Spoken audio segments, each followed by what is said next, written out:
check it. That'd be hilarious if I did. We're on page 44. It's getting good, right? All right. This is a script I wrote for a contest years ago, maybe 20? I don't know. Casey, you can't possibly ride home tonight. Do you want to crash at my place? Gwen looks at Red, who is staring. Gwen, sure, why not? Gwen waves bye to the girls and walks toward the door with Casey. John, the owner, stops her. John, hey, that was great, and the crowd really loved it. I want y'all to play here every Saturday. Gwen screams and jumps for joy, then puts on a serious business face. Gwen, well, there are 4 of us, and we'll need to all get paid. John, I'll pay you each $100 a set, and if business picks up, we'll charge a cover. Gwen smiles and puts out her hand. They shake. Gwen, you drive a hard bargain, but you have a deal. I have to run and tell the girls. Gwen runs over to the girls, and they all jump up and down screaming with excitement. Maybe they don't jump up and down, I don't know. They all come over to the bar. Gwen, can we get a shot? John lines them up. They clink glasses and shoot it back. Then they all let out a big laugh. Exterior dungeon pub night. All the girls are in the car waving bye to Gwen and Casey. Casey and Gwen get into his truck and her bike and put her bike in the back. Gwen, I'm so excited. It's funny that I need to come to a small town to get noticed. It's even funnier that it took me coming out in the middle of nowhere to find myself. They drive on into the night up to Casey's cabin. It is small and quaint with his truck parked next to it. They get out and go inside. Interior, Casey's cabin, night. The inside of Casey's apartment cabin has a woman's touch with curtains and paintings. Casey, you want something to drink? Gwen rubs her arms to warm up. Gwen, I'll take some hot tea if you got it. Casey, sure I do. You cold? Gwen nods her head. Yes, as she looks around at the cabin. Casey gets a blanket and puts a kettle on the stove. He gives Gwen the blanket and sits down by her. She looks into his eyes. Gwen, why are you so nice to me? Casey, I know you women like it when a man is a jerk to you, but I'm afraid that's not me. Gwen, I think I'm over that. But you are my landlord, and I don't know you very well, and I'm not sure if I'm ready for... Their faces come closer and closer together. Then a kettle whistles. Casey, I better get that. Casey gets up and goes to the kitchen. Gwen sighs relief, and Casey comes back with the tea. They sit and drink in silence. Casey is getting Gwen situated in the bed and himself on the couch. Gwen calls for Casey to come into the bedroom. Gwen, I don't want to take your bed. Why don't we share it? I think I can trust you, can't I? Casey takes her hand. Casey, look, you can trust me, but if you don't feel comfortable, I won't be offended. My sisters have told me some stories about men that don't respect women. If I even thought about it, they would kick my... Gwen lifts her fist up to him, pulls him into a wrestling match. Gwen, you don't have to worry about them. I can do my own ass kicking. Thank you. They roll around laughing. Casey and Gwen hold each other as they sleep. Casey wakes up in the middle of the cuddling and kisses her on the head. She opens her eyes, but he doesn't know it. They both fall back to sleep. Aw, that's a cute little... Gwen and Casey wake up in the bed holding each other. Gwen, moaning in pain. Tequila should be an illegal drug. I feel like crap. Casey looks her in the face. Casey, you look it too. Gwen pinches him hard. Ow! I'm just kidding. You look beautiful. Gwen, yeah, well, at least that's one of us. Casey puts her down and tickles her. They roll over, tired from the morning and the struggle. Casey. That was the best night's sleep I've had in a long time. They are both laying on their backs looking up at the ceiling. Gwen. Me too. Exterior, diner, morning. Casey drops Gwen off in the front of the diner. Casey. I'll come and visit you in a week or so if you want me to. Gwen. I would like that. See you later. Casey. Gwen. Gwen, the mayor told me that he will cut down the tree if there is any more trouble, so be careful. Gwen. Okay, I will. Gwen turns and walks to a phone booth. She dials and waits for an answer. Exterior, Aunt Barb's back porch day. Back porch? The phone is ringing. Aunt Barb comes to the phone and picks it up. Barb. Hello? Gwen. Aunt Barb, it's me. Barb sits down and gets out a cigarette. Barb. Why, hello there, me. It sure has been a long time. I had to get a stomach transplant from the worry. Exterior, phone booth day. Gwen is doodling on a piece of paper, one of the symbols she saw in the cave. Gwen. I'm sorry, Aunt Barb, there's no phone where I'm living and I sold my car, so... Barb. Off screen. You what? It sounds like jail. No, jail is better because you get 2 phone calls. You sure you're not in jail? The drawing that Gwen is making is of a bird with a snake on its back. Gwen. No, Aunt Barb, I can't remember the last time I was this happy. I've learned how to really live. There's so many wonderful things going on. Aunt Barb's porch day. Aunt Barb is puffing away. Barb. What could be so wonderful about having no phone? I have 10 in my house, and I don't know how I could live with just one of them. Gwen, off screen. I know, Aunt Barb. It's hard for me to even imagine that one. But really, I have a new band of all girls, and we are playing every Saturday night, paid. And there's something else, something you won't believe. Are you sitting down? Barb. Just like your uncle says, if I sat down anymore, my ass would be flat as a pancake. Oh, how I love that man. Barb rolls her eyes and checks her butt for flatness. Exterior, phone booth, day. Gwen. Okay, well, do you remember that ring Mommy had with the opal in it? Gwen looks at the ring and kisses it. Mwah! Barb off screen. Yes, I loved it, but I thought, Gwen, that I lost it, right? Well, I did years ago in New Orleans, but I just found it in the river by my house. T.U., the Native American, walks by and looks at Gwen. She looks a little scared as she looks back at him. Barb off screen. Gwen, how can that be? Are you doing drugs or something? It's not possible. Are you sure it is the same ring? Gwen looks at it. Gwen, I am absolutely positive. Barb off screen. It must have come from your pocket or something. There's just no way. Gwen, Aunt Barb, I didn't have any pockets. Besides, I lost that ring 10 years ago in another state. Barb off screen, because Gwen is still drawing. I just won't believe it until I see it. Speaking of that, when can I come see you? You know your father is worried, sick. He was crying to me the other day. Gwen stops drawing and looks out at the mountains. Gwen, Dad was crying? Exterior, New Orleans cemetery, rainy day. Gwen's father is crying in front of his wife's casket. The name reads Nevada. Exterior, phone booth, morning. Gwen stands looking out at the mountains. Gwen, I can barely remember the last time I saw Dad cry. Gwen snaps out of her trance and starts to pick up her things. Gwen, Aunt Barb, there is more. I found this cave that I think I wasn't supposed to. Gwen notices that 2 is watching her. T.U.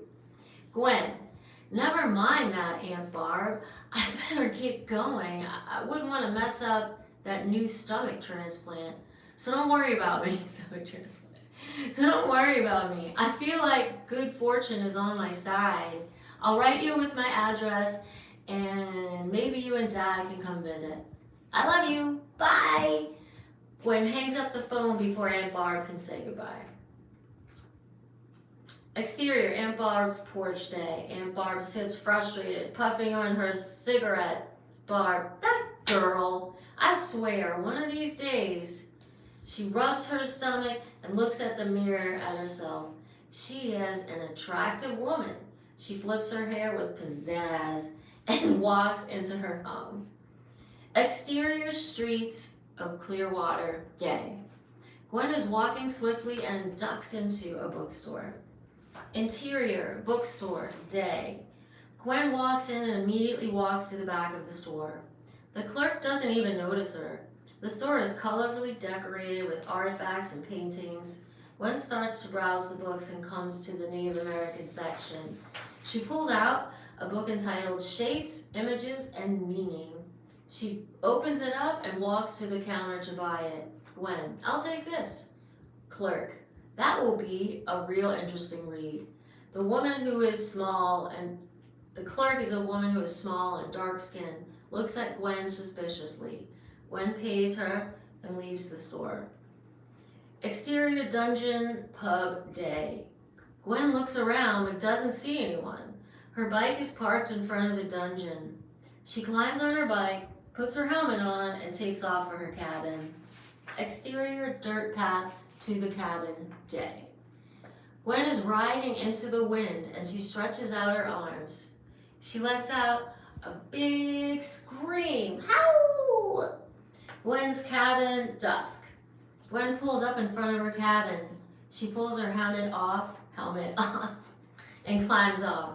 She stretches her legs and moans. Gwen, I'm so glad to be home. There are symbols painted on her door that look like the ones in that cave. Her front door is open. She runs in and grabs her bow and arrow, looking around swiftly. She doesn't see anyone. The bird is not on her rocking chair. Gwen, friend, where are you? She hears a faint squawk that is coming from above her head. Oh. She looks up. Gwen, I can see you. I can't see you. Where are you? She yells out to the bird.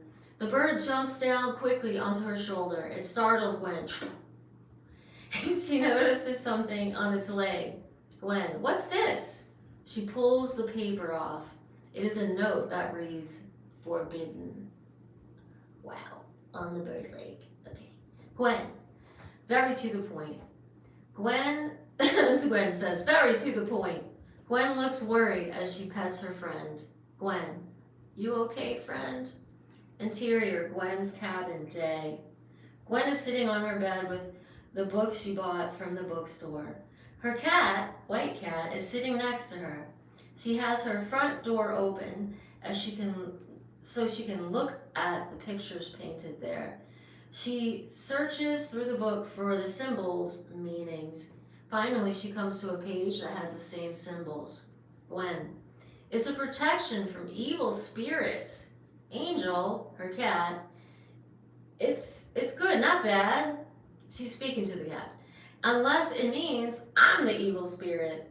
She finds another symbol. Gwen, this one means good fortune. There is a symbol that looks like the cave. She points to it. Gwen, this must be the cave. What does it mean? Protection, good fortune, the cave? Could it be why I found my ring and got the gig at the dungeon? The wind blows the page to the explanation of the last symbol. It means a warning. Gwen, I can see why that guy got spooked. Hey, wait a minute. She pulls out the box of books that she found in the shed. Sorting through it, she finds a journal. It says Todd Moore on it. Toddy. She goes to the table and picks up the article. It says written by Todd Moore. Gwen, this is him, the boy who lived here, wrote the article. Who went missing? She sits on the rocking chair and reads. Todd, voiceover. It doesn't look like they're going to leave me alone. I can't take it anymore. I'm sorry I ever found the cave. I wish that I didn't have to leave. It's so beautiful here. They said if I keep the secret, then I can keep my good fortune. But I don't believe them. I'm going to tell the world about what I've found. Gwen pulls out the article again. Gwen, I wonder if he lost his good fortune. I know I don't want to lose mine.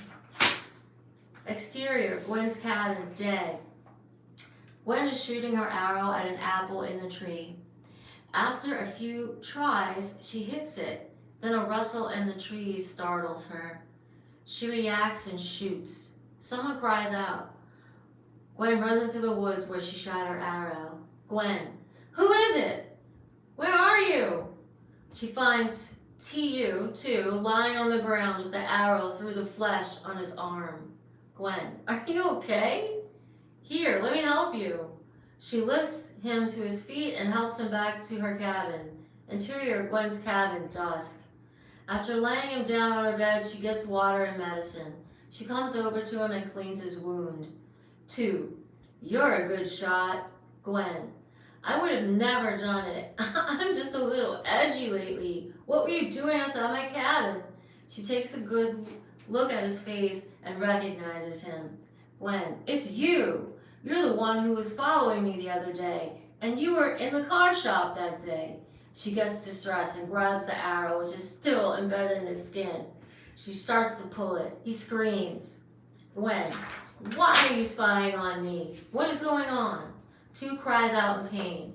Ah, Gwen, you better tell me the truth or else. She pulls at the arrow once more and then lets go. Gwen, or else I won't help you. 2. It wasn't my idea. The elders wanted me to keep an eye on you. They know that you trespassed and they are not happy about it. Gwen, I can see that, but I mean, no one any harm. Gwen, I can see that, but I mean no one any harm. I respect what I found. So many good things have come from it. I will not tell a soul. I really want to help. 2 grabs his shoulder in pain, and Gwen studies it. She is cleaning it again. 2. I believe you, but the elders trust no one. Since the boy that was here betrayed them, they figured you would do the same. Gwen, I am a totally different person than he is, and I don't want to lose what I have. It means so much to me. She touches the ring. 2 looks at her ring. 2, I was there when you found the ring. It must be very special. Gwen, it's really creepy, all this sneaking around business. Gwen holds the arrow with both hands. Gwen, I'm going to have to break the arrow in order to get it out. Can you hold onto something? 2 grabs hold of the bedpost. 2, are you sure you know what you're doing? Gwen, no sweat. I saw it in an old movie. 2 looks wearily at her. Gwen, don't worry. I took first aid when I became a lifeguard in high school. 2 moans and bears down. Gwen breaks the arrow on both sides and pulls it through the skin. Gwen and 2 in front of the fireplace. Cut 2. Gwen and 2 in front of the fireplace. His arm is bandaged up and he is drinking tea. 2. It's kind of you to help me even though I've been spying. Although it wasn't so nice getting shot, I guess we are even. Gwen sips her tea. Gwen, I can understand your people's fear. The cave is a magical place. It must be protected. I just hope I did a good job sewing you up. 2, let me guess, you took sewing in high school. Gwen laughs. What can I say? I'm highly accomplished. What is your name anyway?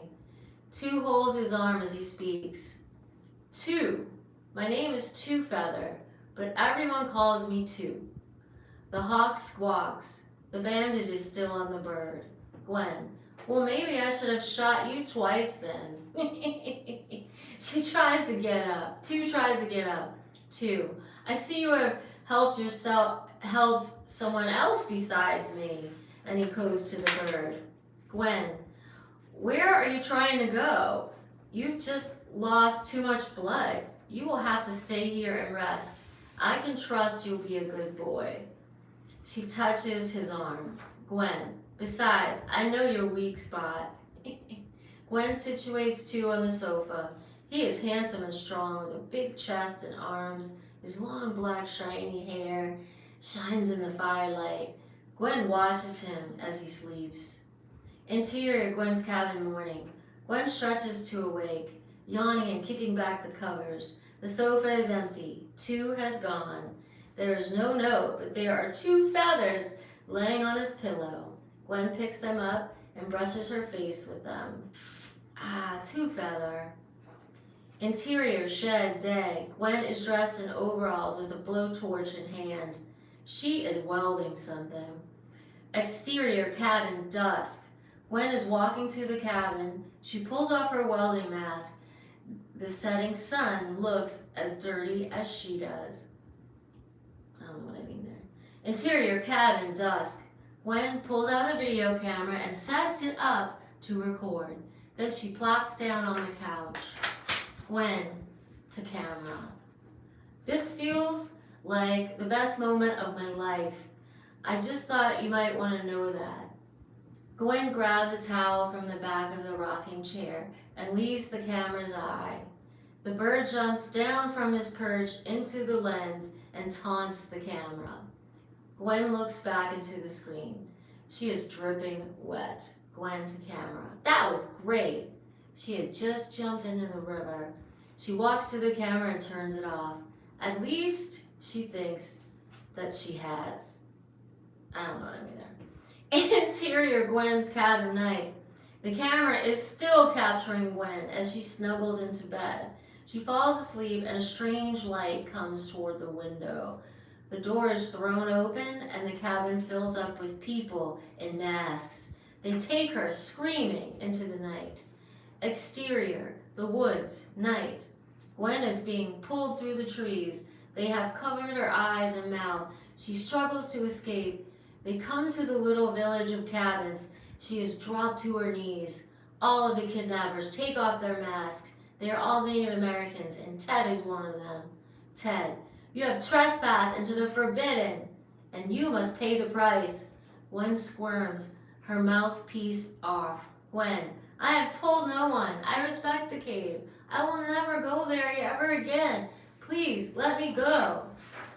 Gwen is crying through her words. Ted, we have heard these words before from the one who lived in Casey's cabin before. Gwen, you know Casey. He will stand up for me. He will never let you. Ted, quiet, girl. You are in over your head. The others grab her and pull her up to her feet. Gwen screams, I am my own person. I am responsible for me. The hawk took me to it. The hawk took me to it. I was meant to find it. Ted turns to face her. They are all listening. Gwen, you call yourself spiritual? I have just as much right to it as you have. It has changed my life. Ted, we have always protected it from the white man. I guess gotta change that. Because he can't be trusted. Gwen struggles and falls to her knees. Just then, Two Feather comes running up to Ted. Two Feather, what's going on? Two Feather grabs the blindfold off of Gwen's face and unties her. Her vision is blurry and her eyes adjust to the bright lights. She can barely see as Two picks her up in his arms. Oh, how romantic. Two, we can trust her. She is one of us now. Two carries her back through the woods to her cabin and they enter. Interior, Gwen's cabin, night. Two puts Gwen onto the bed and proceeds to start a fire. The camera is still rolling. He brings Gwen water and dresses her cuts. Two, I'm sorry that they did that to you. They're so angry from the past and can't see to the future. Gwen's eyes fill with tears. She grabs onto Two and holds him tightly. Gwen, I was so afraid. Two holds her face. Two Feather. Oh, Gwen, sweet Gwen, everything has its price. They will all feel my anger. Gwen starts to cry and Two kisses her. She kisses him back. They embrace each other. The camera's eye sees them kissing on the bed, caressing each other's body. Interior, Gwen's cabin, morning. Two is up, making breakfast. Gwen wakes up holding her head as if she is drunk from the night before.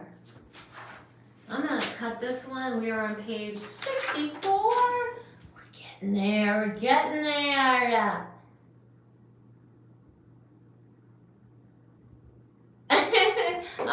You know what, guys? I'm just reading this and I'm gonna get her did. I'm gonna look at everybody's comments, whoever's here. I'm just trying to finish it.